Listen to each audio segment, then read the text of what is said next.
Hi, welcome to Nakul cars. இன்றைக்கி நம்ம நகுல் கார்ஸில் பார்க்க போகிற கார் பார்த்திங்கன்னா ஹுண்டாயில் i10 மேக்னா 1.1 வெர்ஷனுங்க.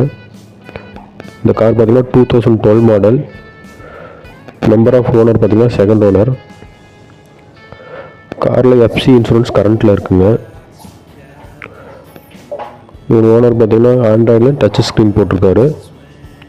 நல்ல மியூசிக் சிஸ்டத்தில் இருக்குங்க. காரில் நியூ சீட் கவர், ஃப்ளோர் மேட்டெல்லாம் போட்டிருக்காங்க. நியூ டயர் போட்டிருக்காங்க. கார் பார்த்திங்கன்னா 89,000 கிலோமீட்டர் ரன் ஆகிருக்குங்க. இதோட லொக்கேஷன் பார்த்திங்கன்னா சென்னையில் மேடவாக்கத்தில் இருக்குங்க. இதோட கான்டாக்ட் நம்பர் பார்த்திங்கன்னா 7550055500ங்க. இதோட ப்ரைஸ் பார்த்திங்கன்னா கோட் பண்ணியிருப்பாங்க 2,75,000 கோட் பண்ணியிருக்காங்க. நேரில் வந்து பார்த்தா நெகோஷியேட் பண்ணலான்னு சொல்லியிருக்காங்க.